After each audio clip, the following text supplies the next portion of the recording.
Salam sejahtera bagi kita sekalian di dalam nama Tuhan kita Yesus Kristus. Berbahagia sekali dapat berjumpa lagi dengan saudara sekalian dalam kita mendengarkan renungan firman Tuhan yang saya akan bagikan bagi kita sekalian dengan tema Tuhan tidak memandang rupa atau Tuhan tidak memandang muka. Namun sebelum kita mendengarkan renungan ini, baiklah kita mendengarkan lagu berikut ini.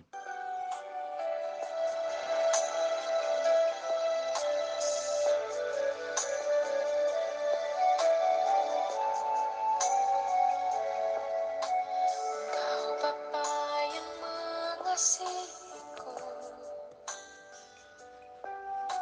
tak kau pandang bentuk dan rupaku. Engkau mengasihiku dengan sepenuh hati, tak pernah sama seperti dunia ini.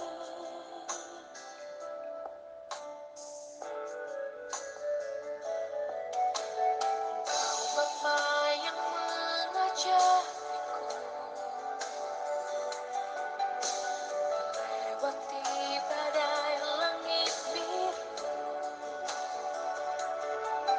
Kau yang buatku terbang bagaikan raja wali, mengatasi segala pencobaan. Kau Bapakku yang baik,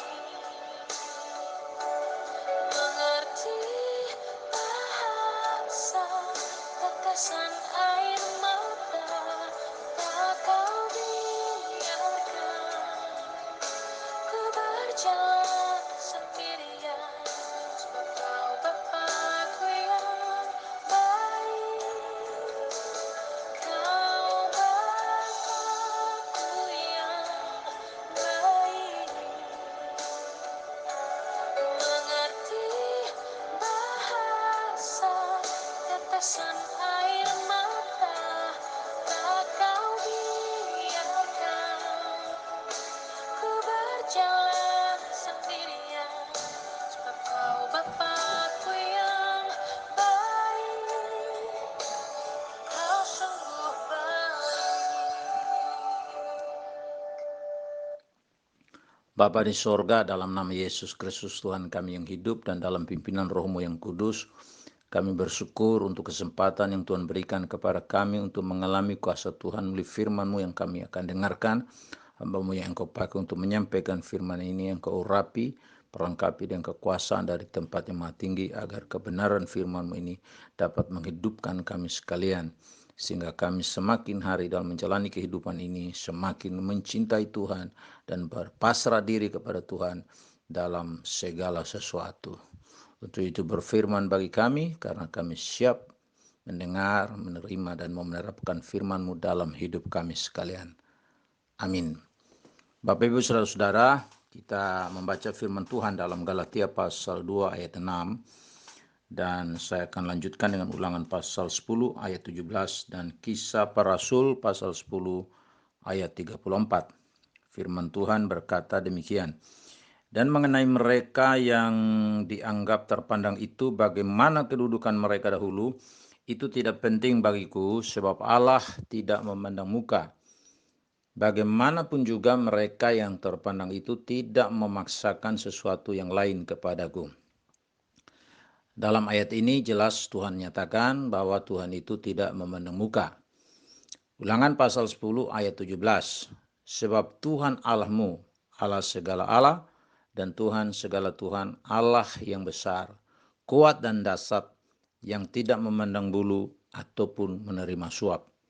Jadi Tuhan kita ada Tuhan yang maha kuasa, Tuhan yang maha besar, dahsyat dan ajaib. Dia tidak memandang bulu atau membedakan orang. Dalam Kisah Para Rasul 10 ayat 34, lalu mulailah Petrus berbicara, katanya, sesungguhnya aku telah mengerti bahwa Allah tidak membedakan orang.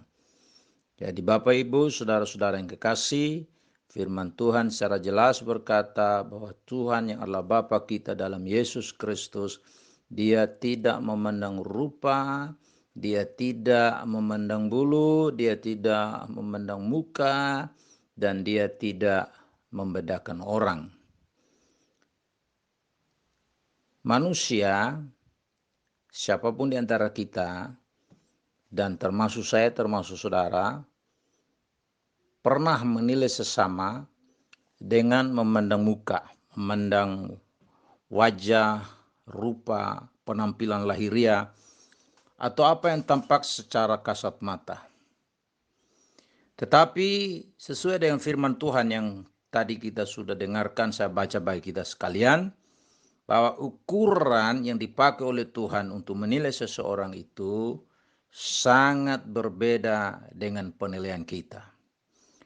Tuhan sama sekali tidak tertarik atau berminat dengan apa yang tampak di depan mata kita.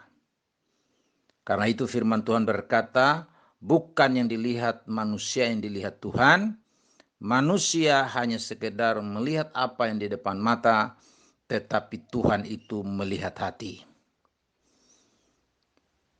Saudara yang kekasih,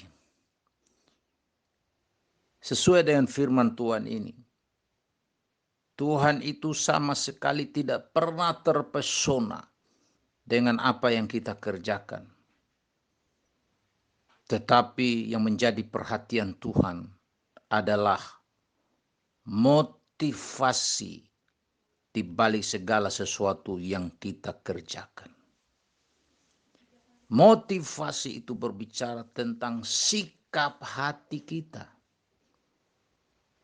Mengapa Tuhan memperhatikan hati? Alkitab berkata, seperti air mencerminkan wajah, demikianlah hati manusia mencerminkan manusia itu. Dari apa yang Tuhan ungkapkan dalam firman ini, menyatakan kepada kita bahwa hati merupakan dasar untuk menentukan kualitas pikiran, perkataan, dan perbuatan seseorang. Ketika hati kita bersih, itu akan berdampak pada sikap positif juga. Dan itu juga berdampak pada pikiran yang positif, perkataan, dan perbuatan kita yang positif. Tuhan Yesus mengatakan bahwa dari hati timbul segala pikiran jahat, pembunuhan, persinahan, percabulan, pencurian, sumpah palsu, dan hujat. Dan ketika kita membiarkan hati kita dipenuhi dengan semua ini, kita tidak bertobat dan meninggalkan semua ini, Alkitab berkata, sebab murka Allah nyata dari sorga atas segala kefasikan dan kelaliman manusia yang menindas kebenaran dengan kelaliman. Sebab mereka menggantikan kebenaran Allah dengan dusta dan memuja serta menyembah makhluk dengan melupakan penciptanya yang harus dipuji selama-lamanya. Dan karena mereka tidak merasa perlu untuk mengakui Allah, maka Allah menyerahkan mereka kepada pikiran-pikiran yang terkutuk, sehingga mereka melakukan apa yang tidak pantas. Penuh dengan rupa-rupa kelaliman, kejahatan, keserakahan, kebusukan, penuh dengan dengki, pembunuhan, perselisihan, tipu muslihat, dan kefasikan. Mereka adalah pengumpat, pemfitnah, pembenci Allah, kurang ajar, congkak, sombong, pandai dalam kejahatan, tidak taat kepada orang tua, tidak berakal, tidak setia, tidak penyayang, tidak mengenal belas kasihan. Karena hati begitu penting bagi Tuhan, maka Tuhan mengatakan agar kita menjaga hati kita dengan segala kewaspadaan, karena dari situlah terpancar kehidupan. Saudara yang kekasih dalam Tuhan, kita bisa saja berlaku munafik, mengelabui sesama kita dengan penampilan lahiriah kita, atau memakai sesuatu yang tampak dari luar untuk menutupi hati kita. Tetapi Alkitab berkata, tidak ada suatu makhluk pun yang tersembunyi di hadapan Tuhan. Sebab segala sesuatu telanjang dan terbuka di depan mata Tuhan, yang kepada Tuhanlah kita harus memberikan pertanggungjawaban. Karena itu, saudara yang kekasih, sebagai orang yang percaya kepada Tuhan, mari kita melakukan evaluasi terhadap hati kita, motif-motif di balik segala sesuatu yang kita kerjakan, yang kita katakan, yang kita ucapkan. Karena sikap hati itu berbicara mengenai ketulusan, ketekunan, kesetiaan, dan pengorbanan dalam mengerjakan segala sesuatu. Mungkin kita tidak dipandang sebagaimana seharusnya kita inginkan. Orang mungkin memandang kita sebelah mata. Bahkan mungkin kesetiaan, ketulusan, dan pengorbanan kita di dalam mengerjakan sesuatu dalam hubungan dengan orang lain sepertinya tidak dianggap. Saya sampaikan kepada kita sekalian, agar kita jangan putus asa. Tetaplah lakukan dengan setia, tekun, dan penuh ketulusan apa yang menjadi bagian yang harus kita lakukan. Karena Tuhan yang menilai hati dan tidak memandang rupa, memandang wajah. Dia Bapa kita yang sengsara kita, dialah yang menghitung-hitung. Air mata kita dia taruh ke dalam kirbatnya. Dan semua itu dia daftarkan di dalam kitabnya.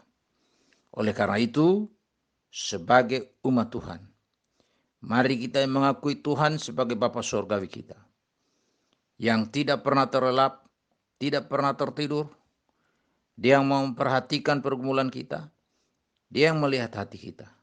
Kepadanya lah kita menyerahkan hidup ini dan biarkan Tuhan untuk memimpin kita, karena dia Bapa yang baik, yang tidak pernah memandang rupa. Setiap tetesan air mata dia taruh di kirbatnya. Itulah Bapa kita yang sangat mengasihi kita, yang peduli dengan kita, yang tidak memandang rupa kita, tapi dia memandang hati kita yang berpasrah diri kepadanya. Kiranya Tuhan yang punya firman memberkati kita sekalian. Bapa Surgawi, kami bersyukur kepadamu untuk firman Tuhan yang kami sudah dengarkan ini. Kiranya Tuhan sendiri menolong kami agar kami dapat menerapkan kebenaran firman-Mu dalam kehidupan kami. Dan biar kami sungguh-sungguh mengenal Engkau sebagai Bapa kami, Tuhan kami, yang mengasihi kami dengan kasih yang kekal dan yang tidak akan pernah membiarkan kami dalam pergumulan hidup yang kami hadapi ini. Karena itu kami berdoa menyerahkan hidup kami ke dalam tangan Tuhan. Kiranya Tuhan pegang tangan kami dan pimpinlah kami dalam setiap situasi yang kami alami, karena Engkaulah Bapa kami yang sangat mengasihi kami. Dalam nama Yesus Kristus kami serahkan hidup kami ke dalam tangan-Mu dan terus-menerus meminta perlindungan Tuhan dalam situasi sulit dalam menghadapi pandemi COVID-19 ini.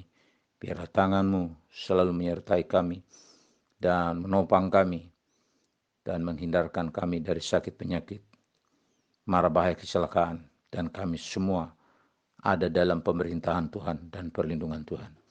Biar kerajaan-Mu datang dalam hidup kami, kehendak-Mu berlaku dalam hidup kami, seperti yang berlangsung di dalam surga. Dalam nama Tuhan Yesus, kami berdoa dan bersyukur untuk firman-Mu.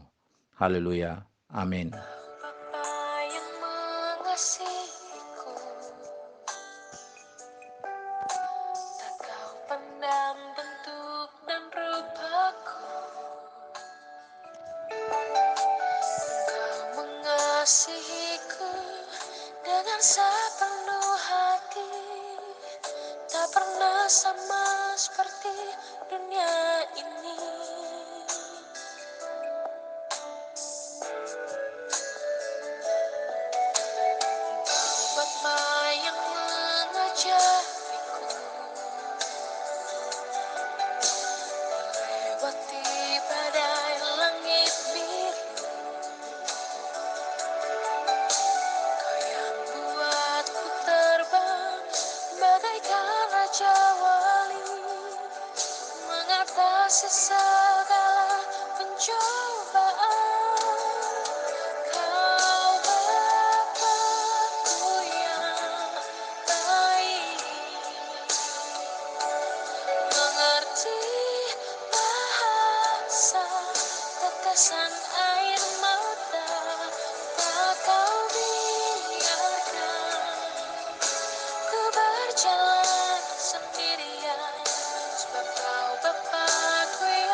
Terima kasih Tuhan, kami percaya Engkaulah Tuhan kami yang terus memimpin kami sesuai dengan rencana Allah Bapa yang dikuduskan oleh Roh, supaya kami semua taat kepada Yesus Kristus dan menerima percikan darah-Mu. Kiranya kasih karunia dan damai sejahtera semakin melimpah atas kami sekalian.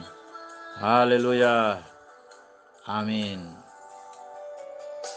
Melewati badai langit biru, Kau yang buatku terbang bagaikan raja wali, mengatasi segala pencobaan. Kau Bapakku yang baik, mengerti bahasa tetesan air mata, tak kau biarkan ku berjalan sendirian, sebab kau Bapakku yang baik. Kau Bapakku yang baik, mengerti bahasa tetesan air mata, tak kau biarkan ku berjalan sendirian, sebab kau Bapa